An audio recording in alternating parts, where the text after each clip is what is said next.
इतने पाप हैं, कहां कहां तक क्या क्या छोड़ेंगे। पापों की गठरी बहुत भारी हो चुकी है। अब तो प्रायश्चित का भी कोई मार्ग नहीं बचा। यह हत्या है, और अगर एनकाउंटर सच्चा है तो फिर ठीक है, इसका स्वागत होना चाहिए। लेकिन ये जांच का विषय है। अखिलेश यादव जी विपक्ष के बहुत बड़े नेता हैं। मैं चाहूंगा कि इसको बात को ऊपर तक ले जाएं। देश की जनता जानना चाहती है कि ये एनकाउंटर असली है या नकली है। अपराधियों से मुठभेड़ में कभी कभी अपराधी मारे जाते हैं, कभी कभी पुलिस के और हमारे सेना के जवान हमारे वो भी शहीद हो जाते हैं। लेकिन जो असली एनकाउंटर होता है उसमें अगर मुठभेड़ सच्ची है तो इसकी सराहना होनी चाहिए। लेकिन अगर ये मुठभेड़ झूठी है तो ये तो बहुत बड़ा अपराध है। और भारत में एक न्यायपालिका है, भारत में एक लोकतंत्र है, और इस स्वस्थ लोकतंत्र में नरेंद्र मोदी जी ने जो मूल्य और मर्यादा स्थापित की हैं इन 10-11 सालों में, तो इस पर बहुत स्पष्ट, इस विषय को स्पष्ट करने की आवश्यकता है कि एनकाउंटर फेक है तो गलत है, क्योंकि यह हत्या है। और अगर एनकाउंटर सच्चा है तो फिर ठीक है, इसका स्वागत होना चाहिए। लेकिन ये जांच का विषय है।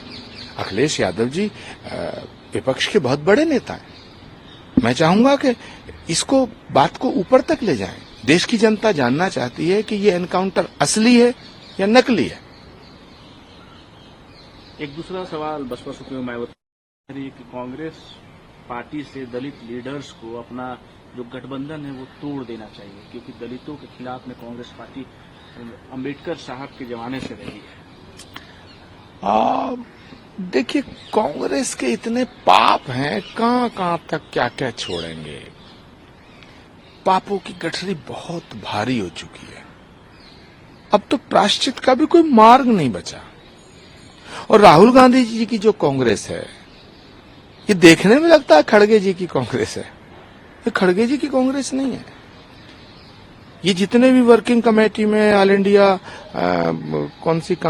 ऑल इंडिया कांग्रेस कमेटी में जितने बड़े बड़े पदाधिकारी तुम्हें देखने को दिखाई दे रहे हैं, ये सब गांधी जी के 3 बंदरों की तरह है। ये न देखते हैं, न सुनते हैं, न बोलते हैं। तो कांग्रेस की दुर्दशा होना सुनिश्चित है। कहीं 2-4 सीट जीत जाओ, उसके कई कारण हो सकते हैं। हरियाणा में मुझे नहीं लगता, शुरुआत में ऐसा लग रहा था कि हरियाणा में कांग्रेस की सरकार बनना सुनिश्चित है, पर अब शैलजा जी का अपमान जो है, मुझे लगता है कि वो भारी पड़ेगा।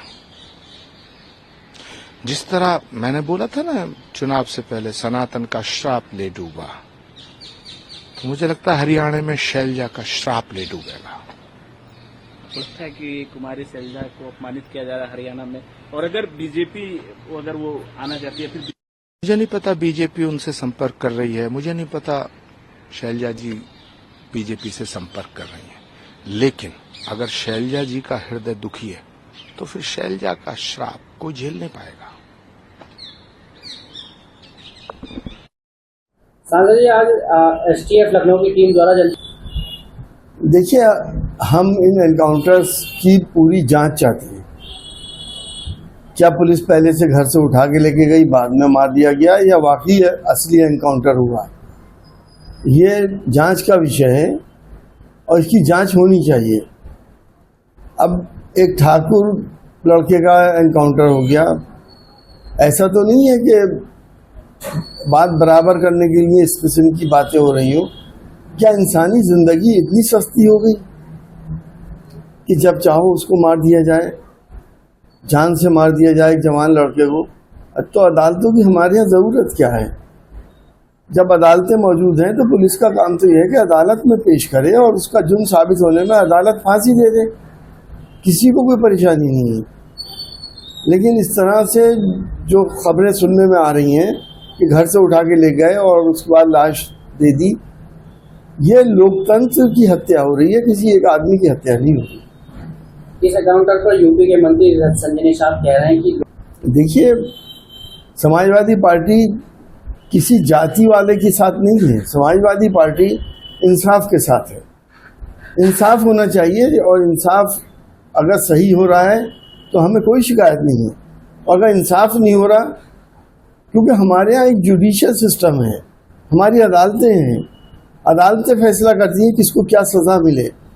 ये काम पुलिस का नहीं है कि किसको क्या सजा मिले। ये पुलिस के लोग अपने तरक्की के लिए और अपना पद और ऊंचा करने के लिए इस किस्म के काम करते हैं, जिससे हमारी इंसानियत भी शर्मसार होती है और सरकार भी बदनाम होती है। तो अयोध्या में समाजवादी पार्टी, देखिए, जो वहाँ पे क्योंकि एक प्रेस्टिज बना लिया गया है कि वहाँ की विधानसभा को, और इस बात के संकेत मिले थे कि शायद वो चुनाव लड़े, अभी डिक्लेयर नहीं हुआ है, तो रास्ते से हटाने के लिए ये सब काम किए जा रहे हैं। बीजेपी इस कदर घबराई हुई क्यों है? अयोध्या के लोगों ने तो उसे नकार दिया ही है, और अब पता नहीं कहाँ कहाँ के लोग और उसे नकार दें। अगर इस किस्म के फैसले होते रहेंगे तो हमारा संविधान ही खतरे में नहीं होगा, बल्कि पूरा लोकतंत्र खतरे में पड़ जाएगा। सोनीपत में एक जनसभा को संबोधित करते हुए यूपी, देखिए, मैं इस पर क्या टिप्पणी कर सकता हूँ? कांग्रेस ने क्या किया और क्या नहीं करा। मुझे याद है कि ऑपरेशन ब्लू स्टार जब हुआ था, जब खालिस्तान मूवमेंट अपने चरम सीमा के ऊपर था, तो आतंकवाद को किस तरह से हमारी उस वक्त की प्रधानमंत्री इंदिरा गांधी जी ने क्रश किया था, और उसकी उनको ये सज़ा भी मिली कि उनका भी एसेसिनेशन खालिस्तान के लोगों ने कर दिया था। कोई भी पार्टी हो, मैं इसमें किसी पार्टी को ब्लेम नहीं करता, चाहे वो कांग्रेस हो, चाहे बीजेपी हो, समाजवादी पार्टी हो, बीएसपी हो, कोई भी पार्टी किसी भी किस्म के आतंकवाद को बर्दाश्त नहीं करती। हम सब अपने देश के लिए खड़े हैं और देश के लिए हर कुर्बानी देने को तैयार हैं। तो कह रहे हैं कांग्रेस एक ऐसी पार्टी है जो जाति, धर्म, क्षेत्र और भाषा के आधार पर भारत को बांटती है। राहुल गांधी जब दौरे पर आते हैं यूपी में, वे हरियाणा की बुराई करते हैं, केरल में वे यूपी की बुराई करते हैं, और इटली में अपनी नानी के घर जाते हैं तो भारत की बुराई करते हैं। ये फ्रस्ट्रेशन है, बीजेपी का फ्रस्ट्रेशन बोलता है।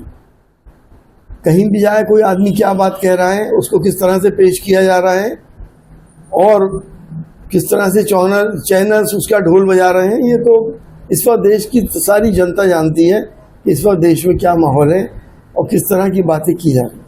राहुल श्री जवाहरलाल नेहरू जी से लेकर इंदिरा गांधी जी तक और राजीव गांधी जी तक इन्होंने बड़े बड़े बलिदान दिए हैं, देश के लिए दिए हैं।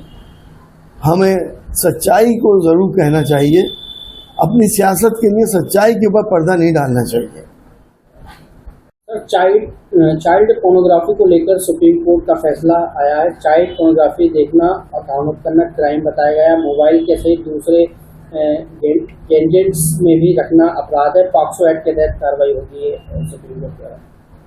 देखिए, हम सुप्रीम कोर्ट के इस फैसले का स्वागत करते हैं। हमें मालूम है कि ये चाहे चाइल्ड पोर्नोग्राफी हो या एडल्ट पोर्नोग्राफी हो, ये मेन वजह है सेक्सुअल क्राइम्स की। जब बच्चे और ख़ास तौर से एडोलिसेंट की एज के अंदर ये चीज़ें देखते हैं तो उनका एक हार्मोन होता है टेस्टोस्टेरोन, वो अपने मैक्सिमम पॉइंट पे आ जाता है और उस पॉइंट पे आके इंसान को मजबूर कर देता है कि वो सेक्स परफॉर्म करे। ऐसी हालत में अगर उनको कहीं कोई मौका मिल जाता है तो वो बेटियों के साथ, बच्चियों के साथ ज्यादती करते हैं, रेप होते हैं, जान से मार भी देते हैं। तो ये तो बैन होना ही चाहिए, और ये भी बैन होना चाहिए वो तमाम, चाहे वो फेसबुक हो या यूट्यूब हो, कहीं पर भी इस किस्म के पोर्न के वीडियोस भी बैन होने चाहिए। और अगर ये चलाते हैं तो उसके ऊपर भी हमारे यहाँ ऐसा कानून बने कि उनके ऊपर भी सख्त कार्रवाई हो और उनके ऊपर भी जुर्माना लगाया जाए।